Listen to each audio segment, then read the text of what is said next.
All right, let's jump right in. We're about to connect three things that I'm guessing you never thought belonged in the same sentence. Taylor Swift, a quirky little designer toy, and the future of your city. Yeah, I know it sounds wild, but stick with me, because the link between them tells us a ton about where we're all headed. So right off the bat, here's the big question. What on earth could a global superstar and a designer toy possibly have in common? I mean, really. But the answer, well, it actually uncovers this huge shift in what generations today really value. And that's already starting to reshape, well, everything. Okay, to crack this, we've got to look at each of them separately first. Let's deconstruct their stardom and really get a handle on what they represent all on their own. And, at first glance, they seem like they're from totally different planets. You've got Taylor Swift, a real person and pop icon whose entire brand is built on telling these deeply personal, real-world stories through her music. And then over here, you have Labubu, a completely fictional character, a little toy whose fame exploded thanks to the whole blind box collecting craze. It feels like they're in completely different universes, or at least it seems that way. So, what's the secret sauce for Taylor Swift? It's not just that the songs are catchy. As the Harvard Gazette puts it, her real genius is in her emotional storytelling. She has this incredible knack for tapping into these feelings that are super personal, but also totally universal.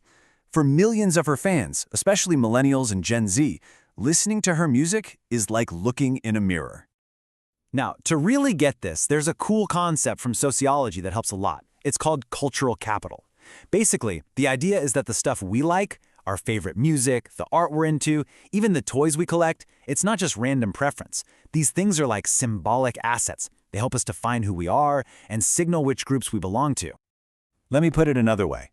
Your taste in music or art, it's basically a form of social currency.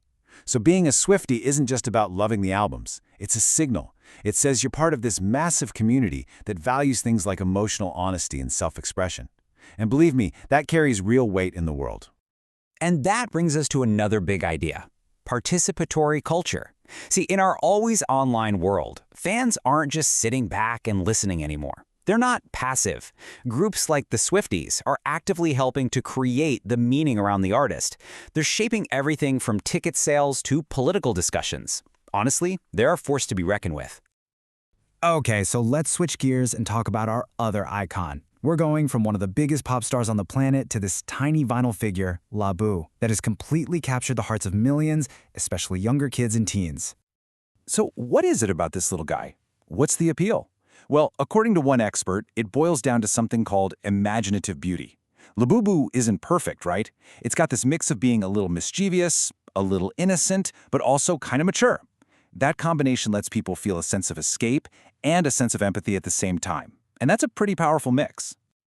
This whole phenomenon really took off because of a few key things. It was made popular by Pop Mart's blind box strategy. You know, where you buy a box but don't know exactly which figure you're going to get inside?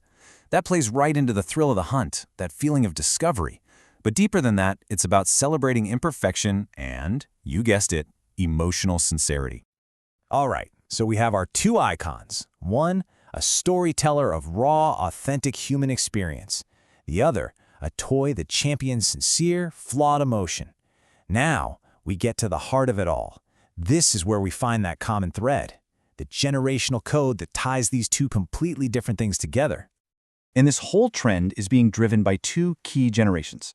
First, you have Gen Z. They're pragmatic, they're digitally fluent, they know what's up. And right behind them is Gen Alpha, the kids growing up completely hyperconnected with this insane level of visual understanding and adaptability. They're different for sure, but they share a really similar core worldview. And what's at the heart of that worldview? It's these values right here. Authenticity and sincerity are huge. Inclusivity and empathy are non-negotiable. And there's a huge focus on mental health, the environment, and being civically engaged. And boom, suddenly it all clicks, right? Taylor Swift's raw honesty and Labubu's empathetic vibe, they speak directly to these core values. Okay, but what in the world does all this have to do with the future of your city? I mean, really? Well, this is where we take that leap from pop culture right into public policy. Because values like these, they don't just stay in song lyrics or on a collector's shelf. They become the expectations for the world these generations want to build, and that includes the cities they call home. So, the big question is, how does a personal value, like empathy, actually get baked into the concrete and steel of a city. It all comes down to one critical idea. And that idea is resilience. You hear this word a lot. According to UN Habitat, urban resilience is just a city's ability to take a hit and keep on ticking. We're talking about shocks like climate change, economic downturns, social inequality, you name it. It's about being able to absorb it, recover, and get ready for whatever's next. But here's the absolute key takeaway. Resilience isn't just about building stronger bridges or higher flood walls. That's part of it, sure. But real resilience, it's a mindset. It's a cultural outlook that's built on the very values we've been talking about: collaboration, empathy, adaptability. It's a fundamental generational shift in how we think about strength. So, what does this blueprint for a resilient city actually look like? If we were to design a city from the ground up based on the values of Gen Z and Gen Alpha, what would be its essential building blocks? Well, it would probably look a lot like this. First, you'd have adaptive governance. That's just a fancy way of saying government that actually listens and involves its citizens. Next, you'd integrate technology, but make sure it's smart and equitable so it benefits everyone.